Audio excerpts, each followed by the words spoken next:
Parce que la civilisation arabo-musulmane fut grande quand elle a su arabiser tout le savoir, toutes les richesses qui s'offraient à elle,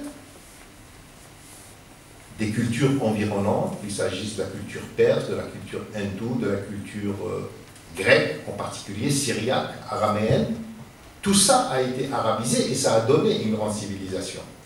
Donc elle fut grande pendant tout le temps où elle était restée ouverte sur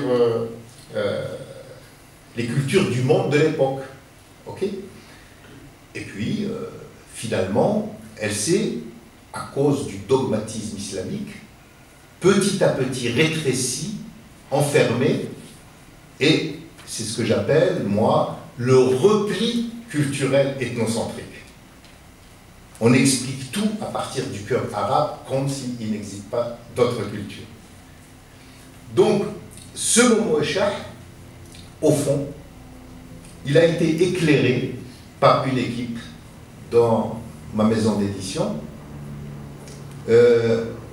à travers une démarche étymologique qui nous permet, et seule la démarche étymologique, c'est-à-dire la recherche du sens premier, nous permet aux chercheurs de reconstituer des pans entiers de savoir, de traditions qui ont été ensevelis par les siècles, pour mille et une raisons. Donc, la langue permet, par le travail étymologique, de reconstituer les éléments manquants d'un chaînon. Pas toujours, mais dans le cas de la musique savante maghrébo-andalouse, le travail étymologique nous a permis de remonter, comme source première, autant qu'on puisse le faire, à la tradition syriaque, Mouchata dont je parlais, et qui est venue petit à petit jusque par Ziryab, parce que Ziryab, personne n'a fait l'étymologie de son nom, par exemple. Lui s'appelle Ibn Nafir. Mais nos recherches nous ont permis de faire la démonstration que c'était un Mawali, c'est-à-dire c'était un indigène syriaque qui s'est islamisé. Et par conséquent, en s'islamisant, il ne perd pas ses traditions syriaques. Le chant, les pratiques de la culture qui étaient portées par la tradition araméenne. Donc, Ziryab va arriver en Andalousie avec ce qui l'a nourri. Et il avait connaissance de la tradition, de ce qu'on pouvait appeler Nouba, parce que le mot Nouba, à l'époque, sous l'Empire Abbaside, au 8e siècle, 9e siècle, avait un sens différent de celui qu'il a pris lorsque le mot Shah est intervenu et que s'est bâti petit à petit grâce au génie des Andalous et des Maghrébins, parce que c'est une relation d'osmose entre le Maghreb et l'Andalousie musulmane qui a permis de bâtir ce que j'appelle l'architecture mélodique de la Nouba, c'est-à-dire l'idée très mathématique, très construite, d'une série de poèmes qui sont chantés dans un processus rythmique qui commence par le mouvement le plus lent et qui va crescendo petit à petit, toujours sur le plan rythmique, jusqu'au mouvement le plus dansant. Et c'est là où on va retrouver quelques différences entre les écoles marocaines, algériennes et tunisiennes, parce que même dans ces histoires de Nouba, il y a à boire et à manger. Il n'y a pas toujours les mêmes pratiques dans les mêmes pays. Et pourtant, l'architecture mélodique, globalement, quand on entend une Nouba tunisienne, on sait qu'on est dans la musique savante maghrébo-andalouse. Quand on entend une Nouba algérienne, on sait, que ce soit Sanaa ou la Gharnati ou la Malouf, on sait qu'on est dans la même tradition, la même colonne vertébrale. Et c'est pareil pour la Ella marocaine et le Ramadé marocain également. Donc, cette tradition-là s'est construite petit à petit avec sa spécificité andalo-maghrébine, comme dit Mahmoud Guettat. C'est si vrai que les premiers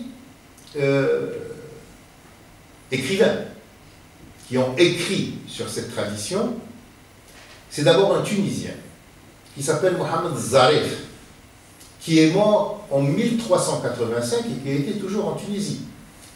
Et c'est le premier qui a écrit qui a utilisé ce qu'on appelle les tobour, c'est-à-dire les modes musicaux. Voilà.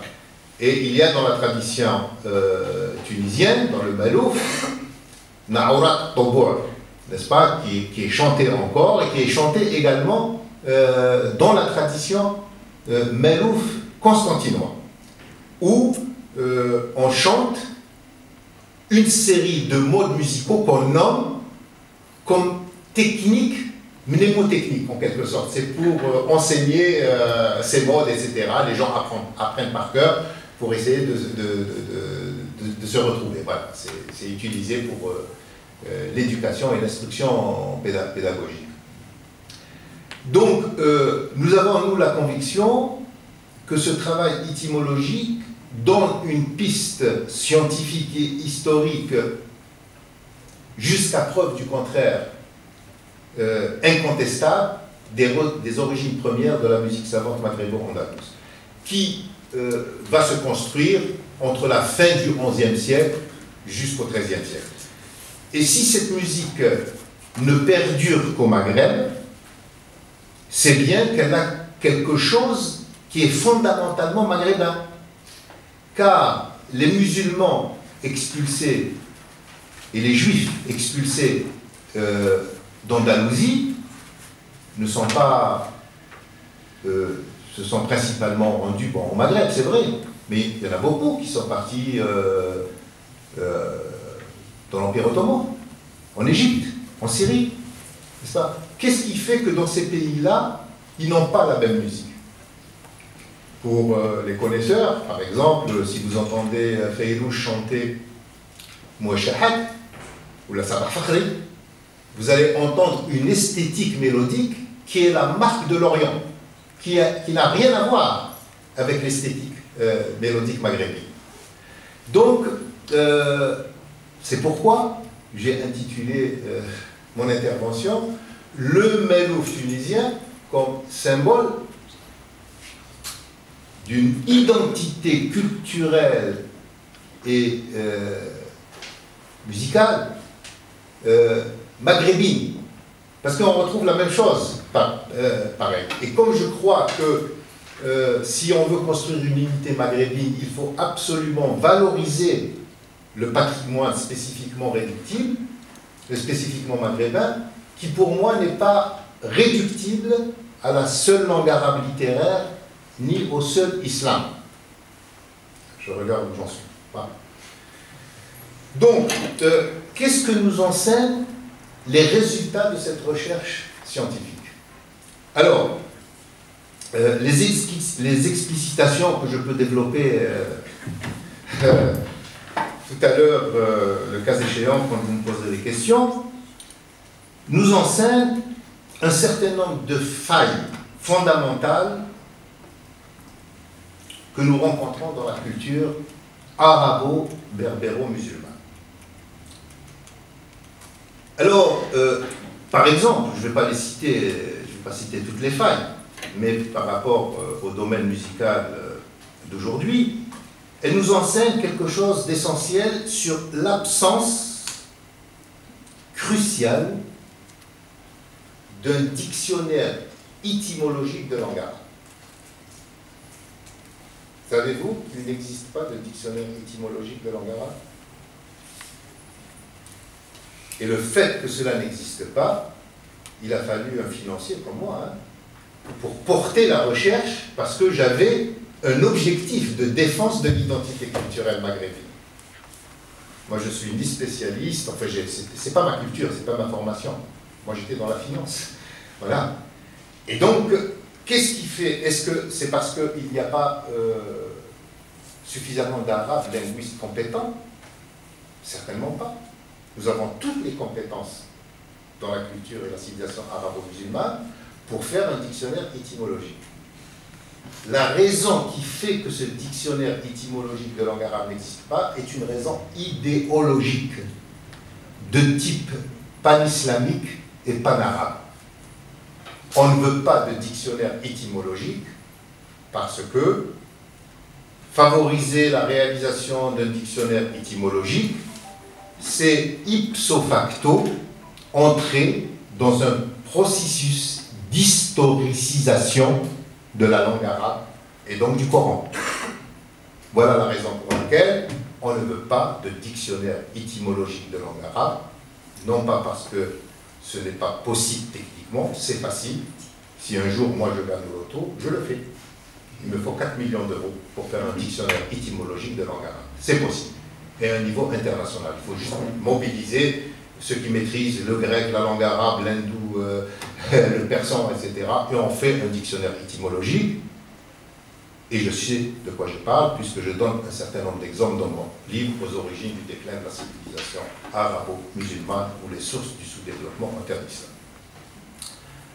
Alors, pour vous montrer combien notre culture, la culture maghrébine, a été laissée en déshérence, je vais prendre un exemple.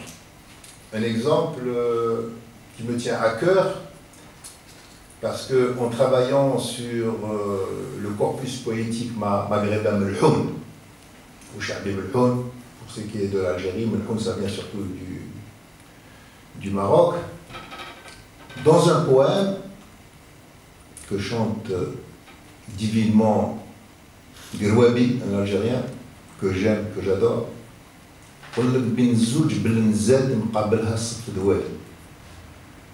entre deux blenzettes. C'est ce mot-là, puisque ce corpus que nous avons travaillé, c'est une équipe de 4 personnes que je dirigeais, consistait à être traduit avec une démarche étymologique. Parce que notre langue arabe parlée, c'est de l'arabe. Il n'y a que des problèmes de déclinaison qui nous différencient, et puis des sémantiques. Alors je vais vous donner 2 exemples, pour que ce soit plus concret. Donc le mot blenz, eh bien, immédiatement, une des personnes avec laquelle je travaillais s'appelle Michel Nicolas. Il est 3 fois docteur, docteur en langue sémitique, docteur en langue arabe et docteur en histoire des religions. Quand il a vu le mot, il dit ça, c'est pas un mot arabe. Lui, il est en mesure, parce que c'est un linguiste absolument exceptionnel, dès qu'il voit un mot, il sait si le mot est arabe ou si c'est un néologisme, c'est-à-dire c'est un mot étranger, etc. Bon, alors nous devions éclairer ce mot parce que c'était notre choix éditorial.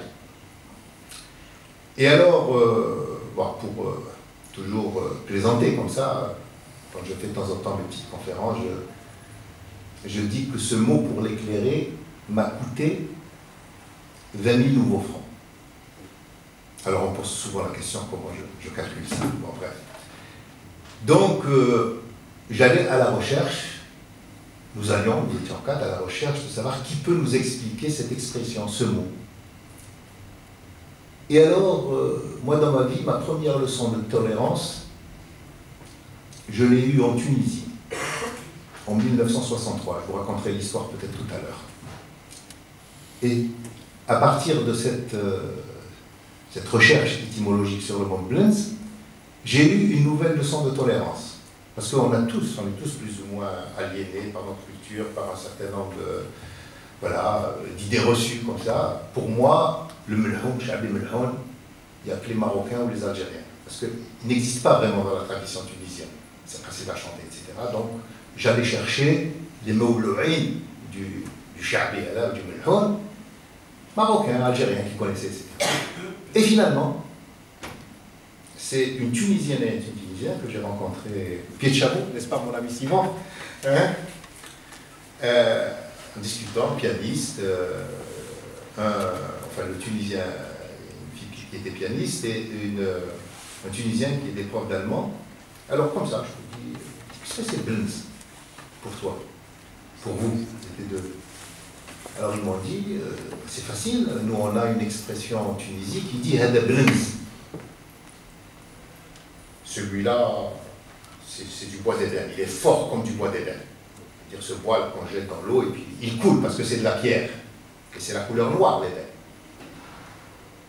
Alors, il nous a mis sur la piste. Voilà. Et Michel Nicolas, il faut rendre à César ce qui appartient à César, et bien finalement, il a pu reconstituer comment ce mot est rentré du grec évenos, en arabe littéraire ebnous, eben, et comment des poètes maghrébins se sont emparés de ce mot pour lui forger une nouvelle sémantique, mais qui fait sens dans le terroir maghrébin. Et alors, comme tous nos poètes maghrébins, il n'y a pas une exception. Je parle des temps anciens, c'est-à-dire tous les grands poètes tunisiens, algériens, marocains, ils sont tous nourris de la poésie arabe, de la qasida. Ils sont complètement dans le bain culturel arabe. Pourquoi je dis ça? Parce que on a forgé une sémantique par référence à des métaphores courantes qui existent dans la poésie arabe littéraire. Rosn el-ban pour désigner la belle taille d'une femme, n'est-ce pas? Donc c'est très classique dans la culture politique arabe. Et les poètes donc maghrébins ont forgé à ce mot blins une sémantique qui n'a rien à voir avec le mot. Alors moi j'ai un certain nombre d'hypothèses, mais on en parlera après. Je ne veux pas être, comment dirais-je, enfin blessé des sensibilités aujourd'hui.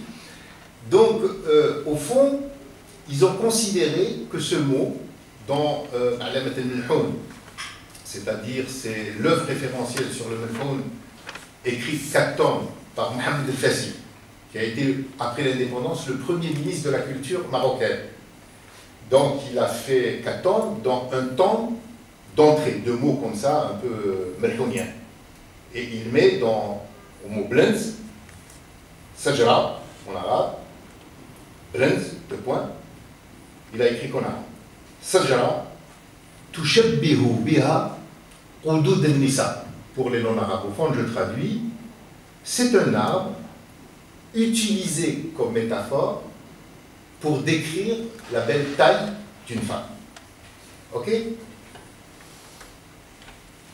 Par rapport au mot dont je vous ai donné l'origine, du point de vue sémantique, étymologique, il n'y a aucun rapport.